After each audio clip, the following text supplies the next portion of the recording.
Hello, and welcome to STEAM of Consciousness, a program presented by the ARI Podcasting Network and hosted by George Koperna. What is STEAM? STEAM stands for Science, Technology, Engineering, Art, and Mathematics.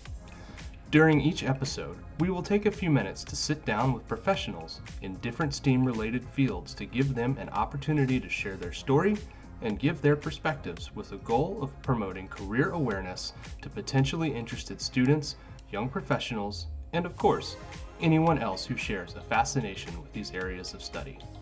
And now, please join us as we tap into the STEAM of Consciousness. Welcome to STEAM of Consciousness, a podcast on the ARI Podcasting Network. Today, we're very fortunate to have Lily Barkau with us. And Lily is the Groundwater Section Program Manager, the Water Quality Division at the Wyoming Department of Environmental Quality. Welcome, Lily. Well, hi there. Thanks for having me today. We're really pleased to have you. Could you tell us a little bit about what you do on a day-to-day basis? Sure. So there's a lot that I do on a daily basis. So I oversee any groundwater quality related issues throughout the state of Wyoming.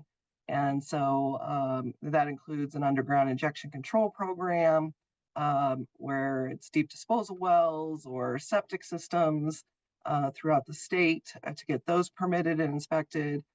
We do groundwater investigations at legacy sites that may have been part of the program or part of a state program pretty early on for spills and releases.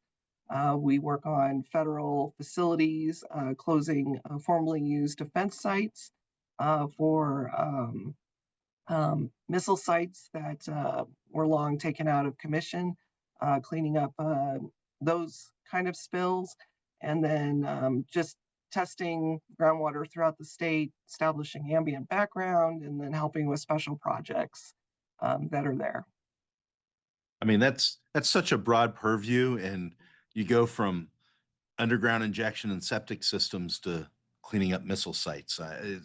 It must be a very exciting job and challenging all at the same time. It absolutely is. It's certainly not a dull day, because when people ask me, so what's a typical day look like for you? There's not an answer for that because I don't know what I'm walking into in the morning.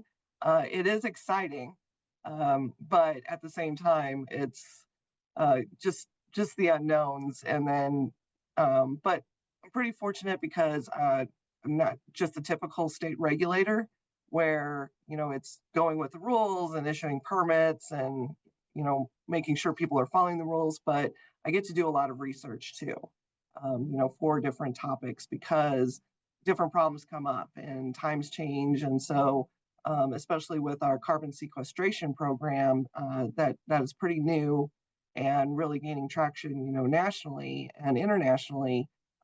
Just the research, how does this carbon dioxide as gets into the subsurface, stays there? What protections do we need to do, understanding the site geology and formations. And so we get to, it's a once in a lifetime program where we really get to play scientist and play researcher and really get our hands dirty and looking at rocks and faults and fractures and all these kind of things. So it's pretty exciting that I'm not just a paper pusher. Well, that nobody loves that. And so I think all of this, I think you're hinting at it. You have a geoscience background. And so if we were to step in our Wayback Machine, when did you know that was what you wanted to do, something in that field? So I knew the exact date and time that I wanted to be a geologist. And that was May 18th, 1980 at 8:32 a.m. when Mount St. Helens erupted.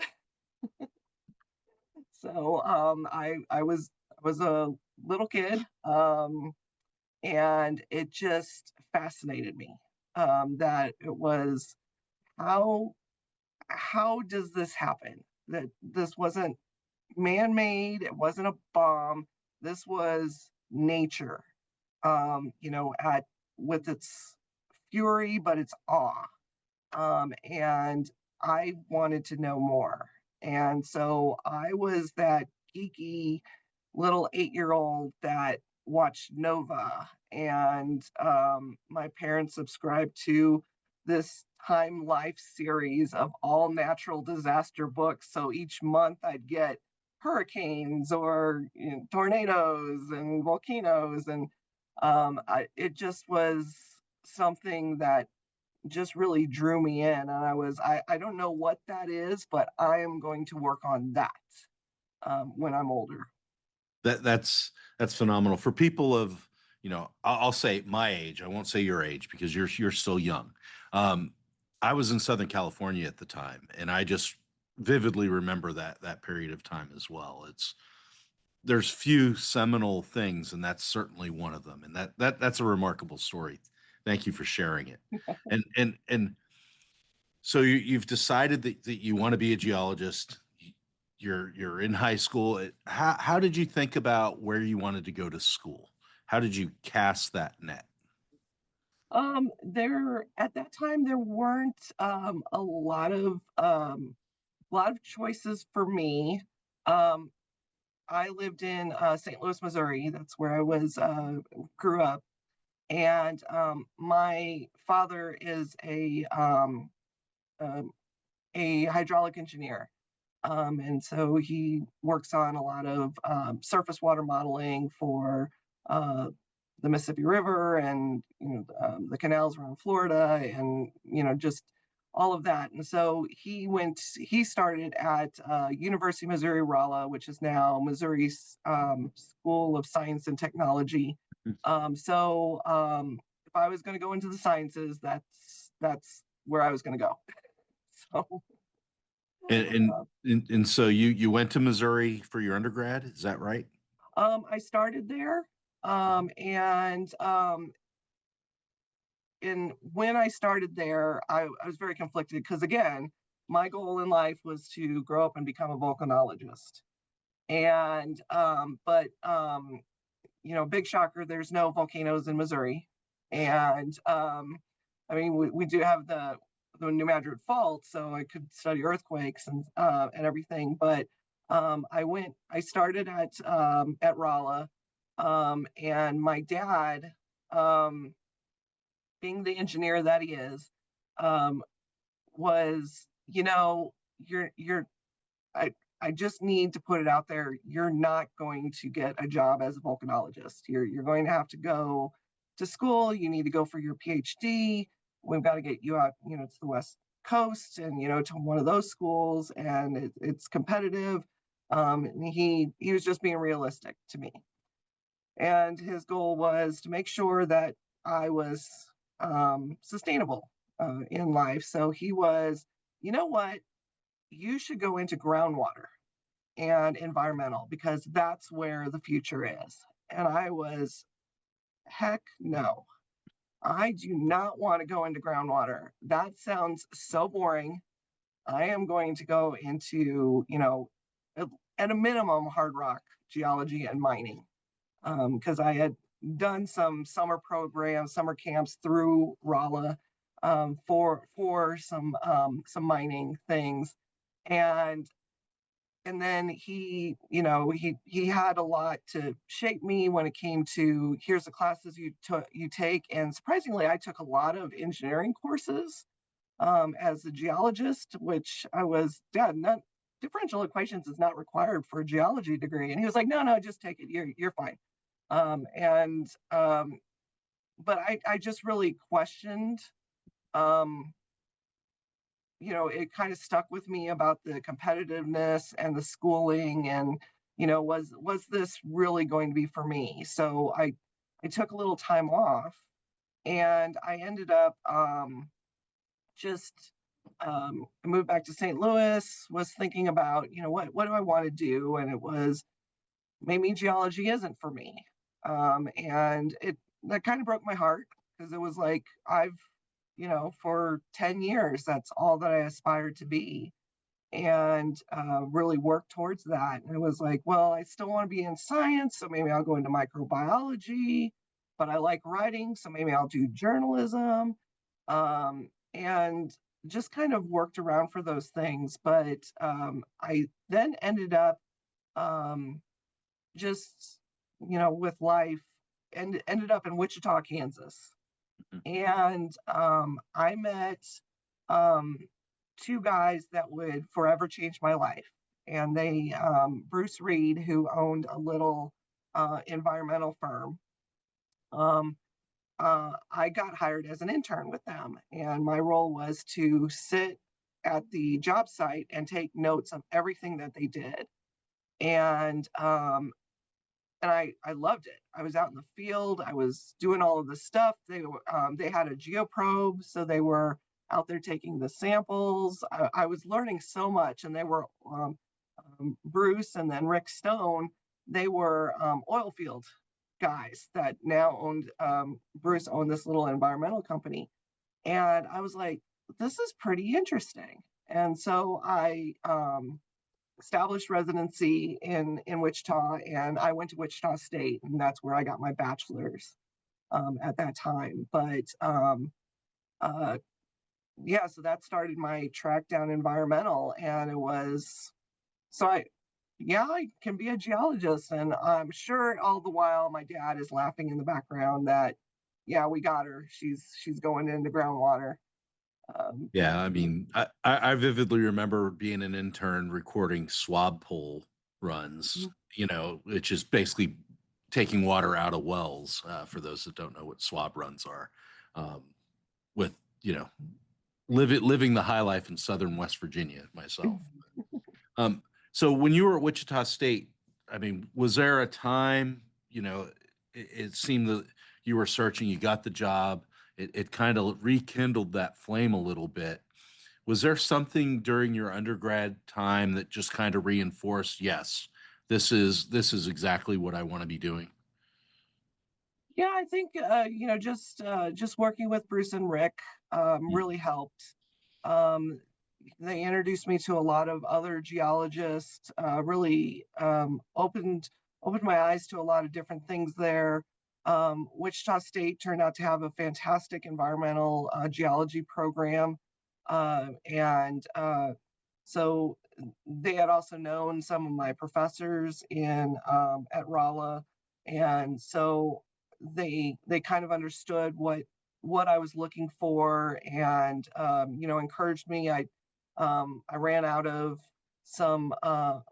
undergrad classes to take, so they let me take some graduate classes. So I took geophysics, which then that brought back that passion, just that connection to earthquakes and volcanoes, the geochemistry aspect. And so it again was that research that then popped up, and then just the field work. I had access to that at a lower degree level than having to go to that PhD level to be in the field, or PhD candidates to be able to do field work. So um, Bruce just really working for him just really changed all of that for me. And it must have just been so reinforcing to have, on one hand, your schoolwork, which is far more theoretical and abstract in some ways, seeing how it gets applied in real life to some degree, must have been very enlightening. It was. I mean, the experience that I learned from them um, was just there. There's not a price that you could pay for that. To get out there and get that experience from those individuals. I mean, which then after graduating, then led to other jobs, and being able to walk into my first official job and knowing how to collect a groundwater sample, how to make a site characterization, and writing small reports and everything, really just helped a lot. And um, so I mean, it was advantage to the, first company that hired me that I didn't have to, be trained. And I was pretty much sent out to the field the very first day on the job. And I quickly rose to, becoming a field manager and, opening those a field office for us to do, the extended field work. And I became more of a specialist for logistically difficult locations.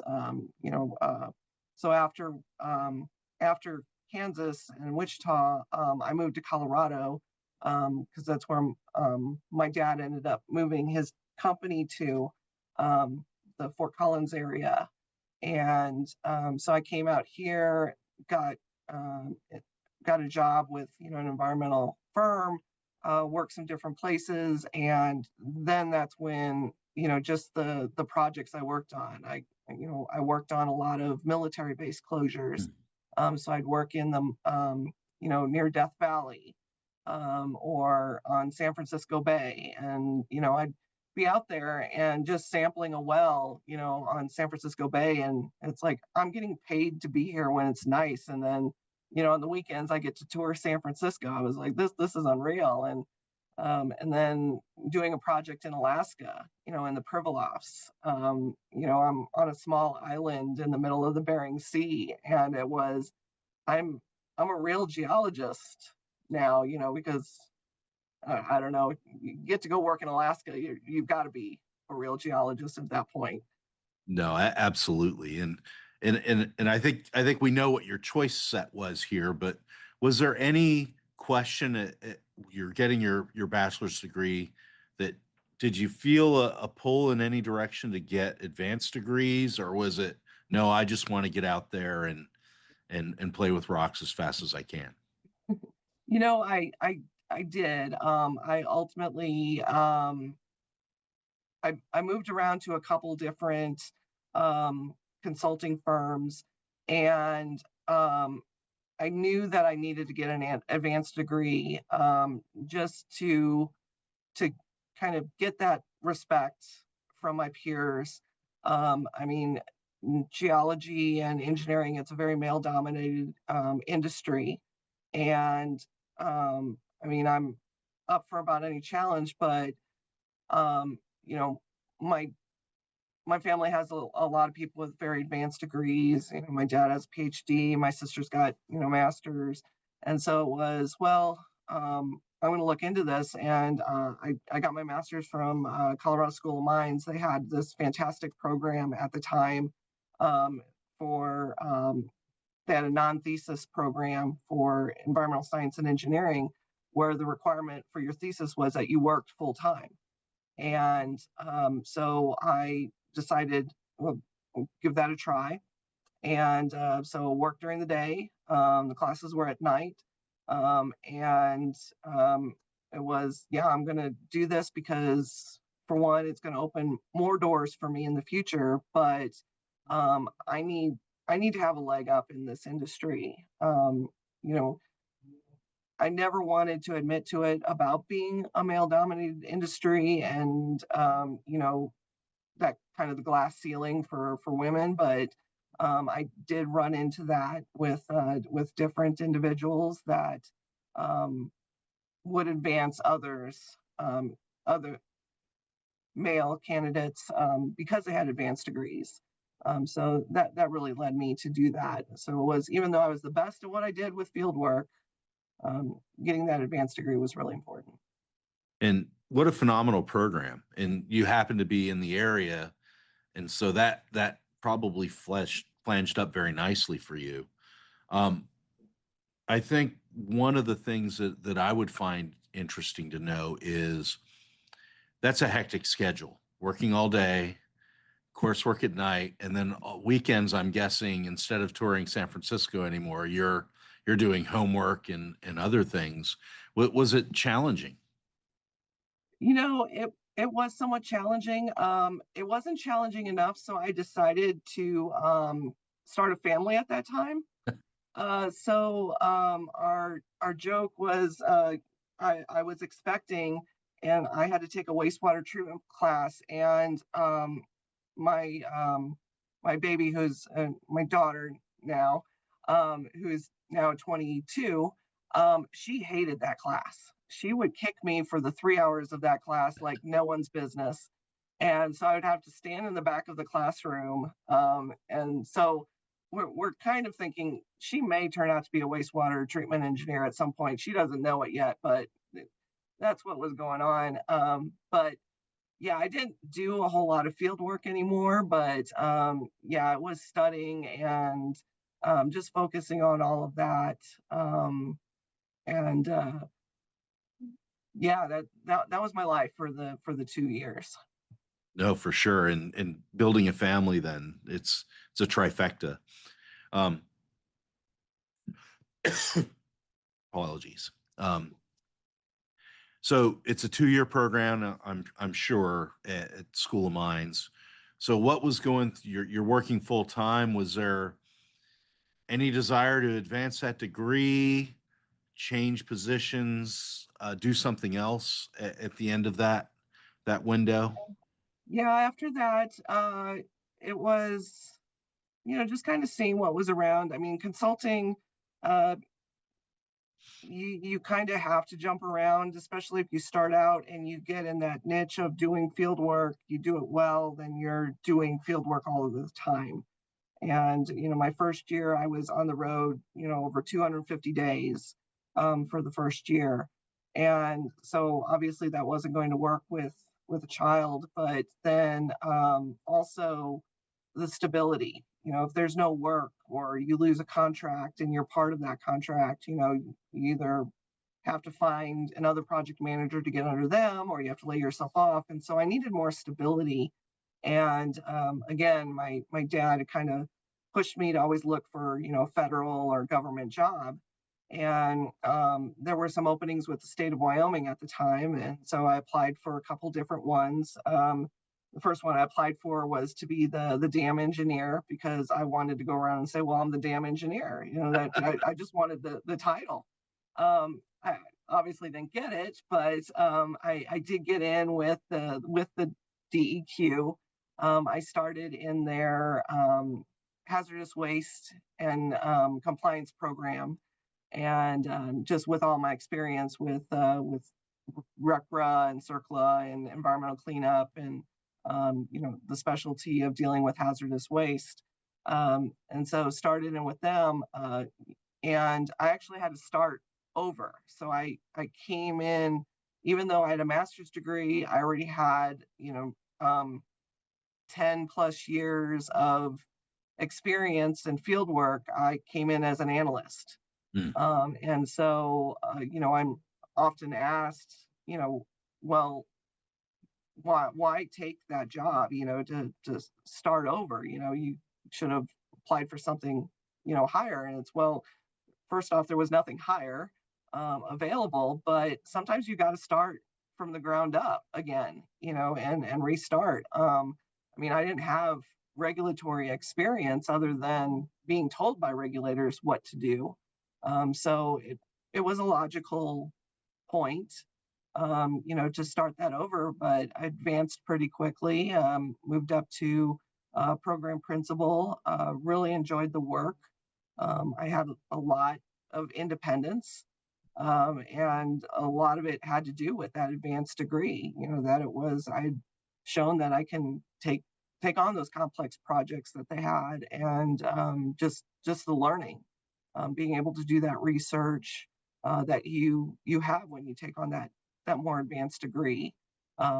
Where I think, with a bachelor's degree, you have to take those courses, and you kind of dread it because it's like, do I really have to take, another English class? And, and then I already know about rocks. Why am I taking, the introductory class? And so, but once you go into your master's, you're taking real world experience classes.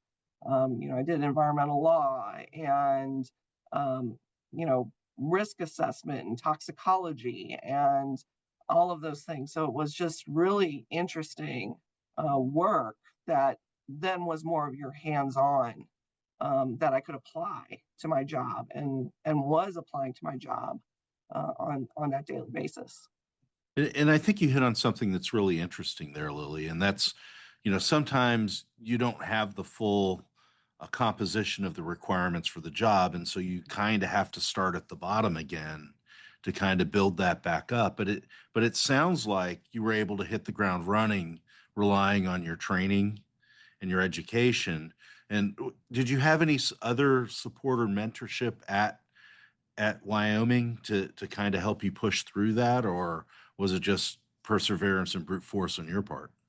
I really did. I mean, the administrator at the time, well, he started, he was more of the section manager, and he actually was working towards his PhD at the time and had just finished when I got hired on.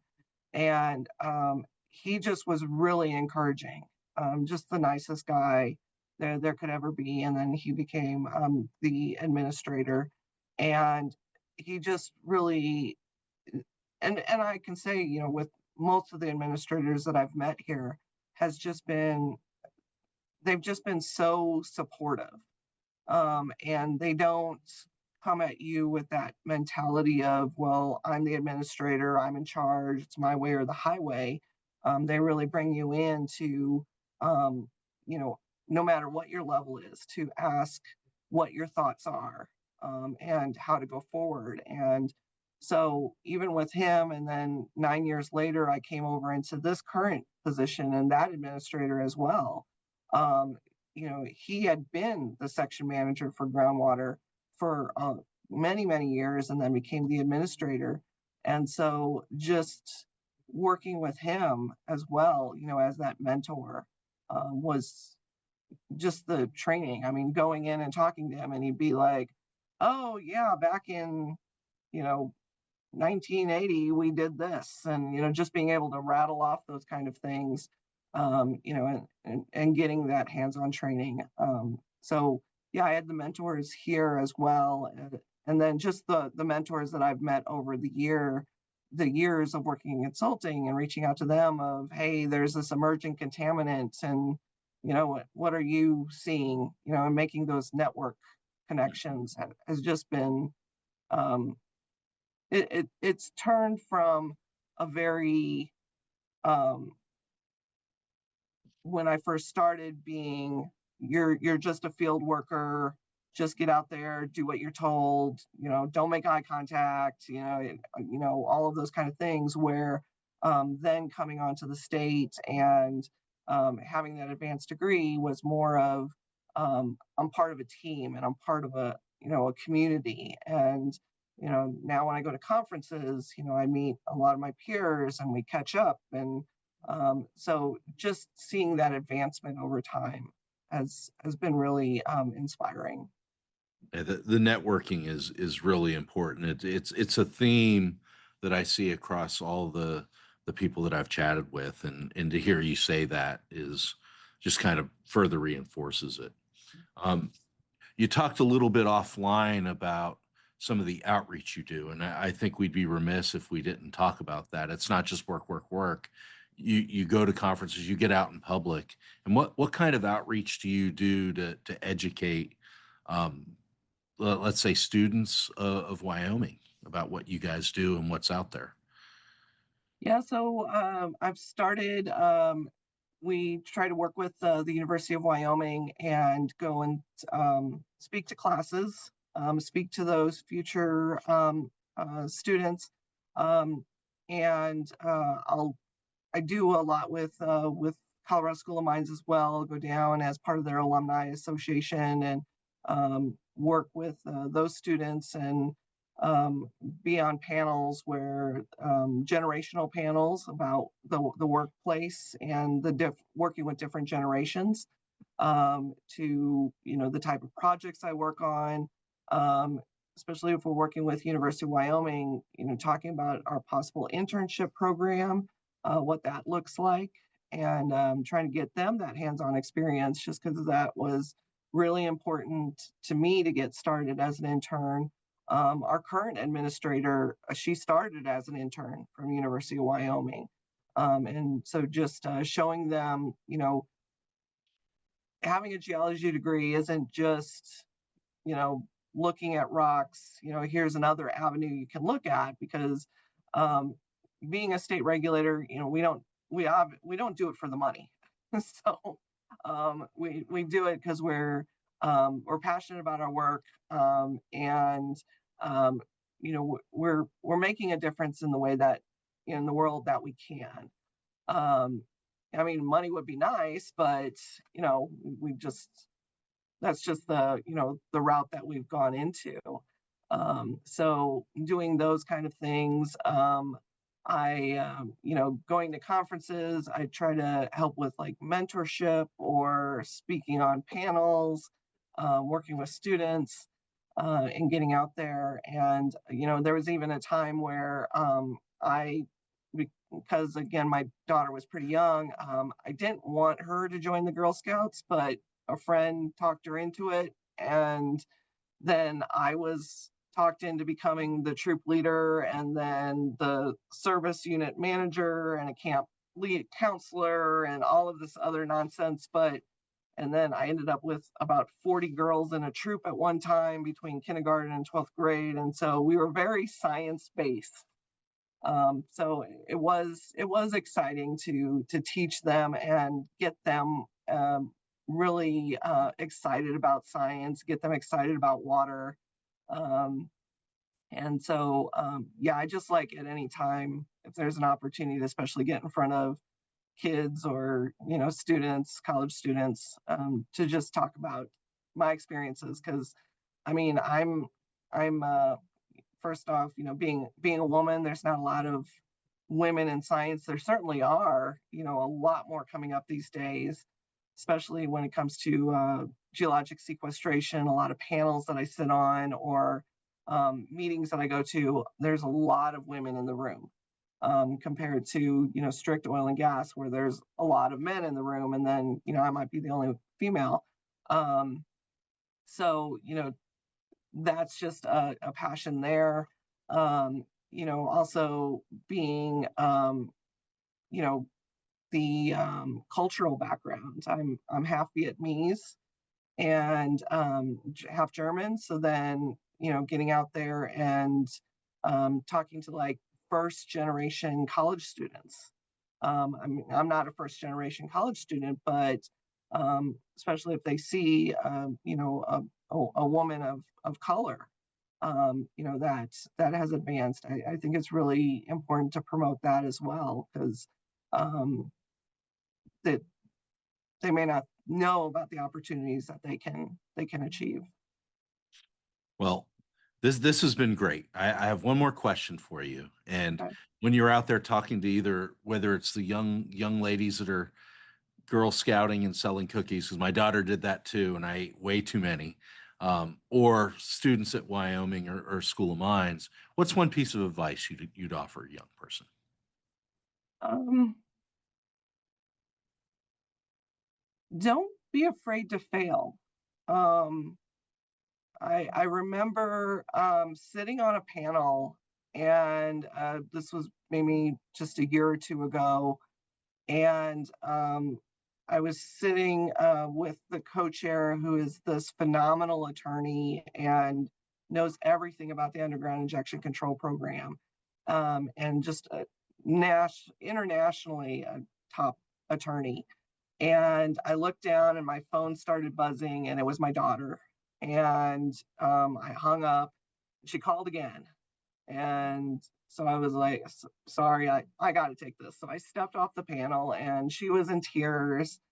It was, I did bad on a test. And oh my God, I'm a failure. I'm not going to make it in college, and all of these things. And I was like, it's okay. We've all failed. And, just then going back and talking to all of, the different people that were there, they're like, are you okay? Everything all right? And yeah, just this panic. And then all of us, yeah, we failed this class, or we failed that class. But look where I am today. And it's true. I have failed classes. I questioned my my career choice for a while. I question it occasionally. if this is where I want to stay, or do I want to try something different? But you won't know unless you try. And just because, you fail on one paper, or you fail a class and you have to retake it, not the end of the world. We don't, once you get your job, it doesn't even come into play. It's just how you do your job, what kind of person you are, and how you're going to fit in. That's what we're going to look for. Well, outstanding advice. And I think, I'd like to thank you again for taking time to chat with us, Lily. It's been phenomenal.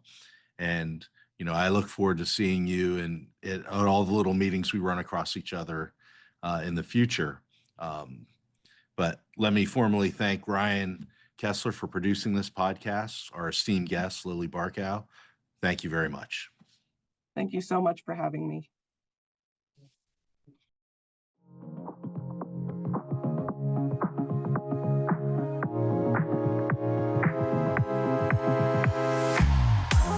Thank you for tuning in. Be sure to listen to new episodes of Stream of Consciousness, available on your preferred podcast listening station.